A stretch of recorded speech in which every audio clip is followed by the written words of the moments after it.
बिस्मिल्लाहिर्रहमानिर्रहीम। अस्सलाम वालेकुम दोस्तों, आपका स्वागत करते हैं इस्लामिक फैक्ट चैनल में। जैसा कि आपने अभी कहा कि हिंदू मजहब हो, इस्लाम मजहब हो या ईसाई मजहब हो, उन सब में बहुत सी समानता इक्वलिटी पाई जाती है।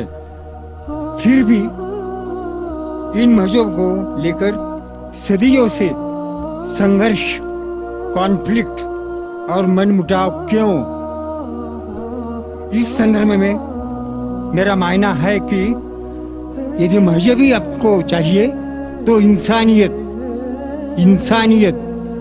एंड नथिंग बट इंसानियत, दैट इज मानव धर्म, यह एक नया जमाने की नई तकाजा है। इस पर आपकी क्या राय है?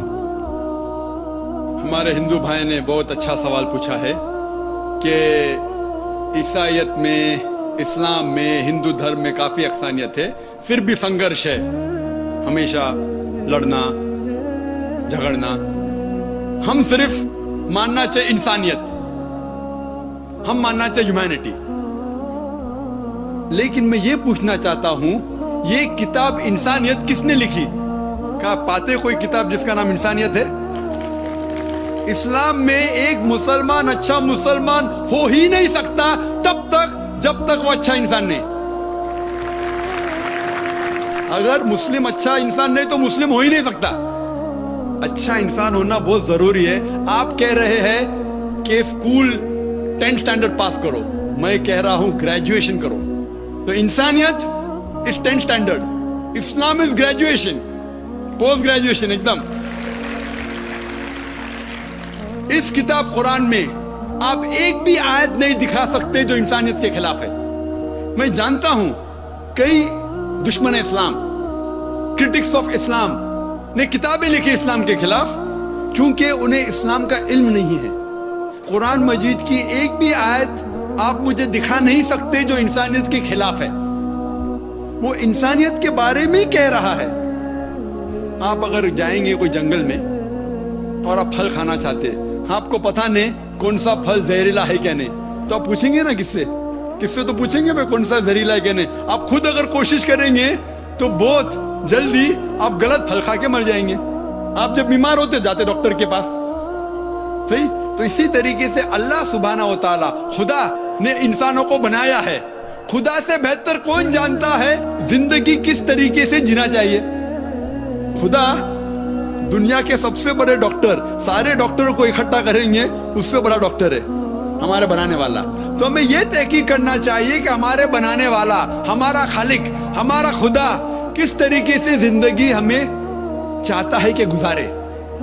तो मैं ये कहता हूं कि आप कम से कम ये मानिए कि एक किताब, कम से कम एक किताब खुदा की तरफ से 100% सही है।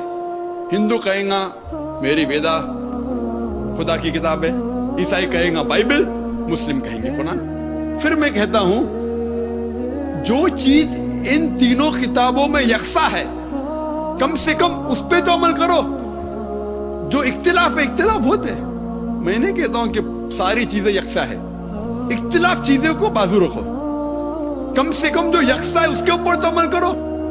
जितने अहम मज़ाहिब है दुनिया में, सब में लिखा है कि खुदा एक है, बुत परस्ती हराम है, पैगंबर आने वाले हैं, आखिरी पैगंबर मोहम्मद सल्लल्लाहु अलैहि वसल्लम है, ये दुनिया एक इम्तिहान है आखिरत के लिए। कम से कम इसके ऊपर तो अमल करो। कम से कम हम आज वादा करें कि खुदा के अलावा किसी और की इबादत ना करे, एक खुदा की, बुत परस्ती ना करे, आखिरी पैगंबर मोहम्मद सल्लल्लाहु अलैहि वसल्लम में माने।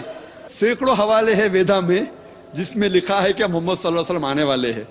बाइबल में भी लिखा है। तो मैं ये कह रहा हूं कम से कम मोहम्मद सल्लल्लाहु अलैहि वसल्लम को तो मानो, इख्तिलाफ चीजों को बाजू रखो। इस तरीके से कम जो हमारा बनाने वाला, हमारा खुदा हमसे चाहता है, यही सही इंसानियत है। मैंने तस्करा किया था, वेदा में लिखा है, बाइबल में लिखा है, कुरान में लिखा है शराब मत पियो, शराब मत पियो। क्यों? अभी डॉक्टर क्या कहता है? छोड़ो, हमारा बनाने वाला जानता है शराब पी जाएंगे तो आप बहक जाएंगे, गलत काम करेंगे, आपको इतने बीमारियां होंगे, cirrhosis of liver, cancer of the oesophagus, cancer of the liver, damage of the brain. सैकड़ों बीमारी होते। तो जब हमारे बनाने वाला कह रहा है वेद के अंदर, बाइबल में, कुरान में, शराब छोड़ दो, शराब छोड़ दो, झगड़ा क्या इसमें? तो भी लोग शराब पीते। तो मैं ये कहता हूं जो यकसा है, सबसे अहम यकसानियत खुदा एक है, बुत परस्ती मत करो, और आखिरी पैगंबर मोहम्मद सल्लल्लाहु अलैहि वसल्लम पे मानो और उसका कहना मानो। इतना अगर आप करेंगे तो इंशाअल्लाह इंशाअल्लाह इस दुनिया से नफरत हट जाएंगी और सिर्फ अमन रहेगा।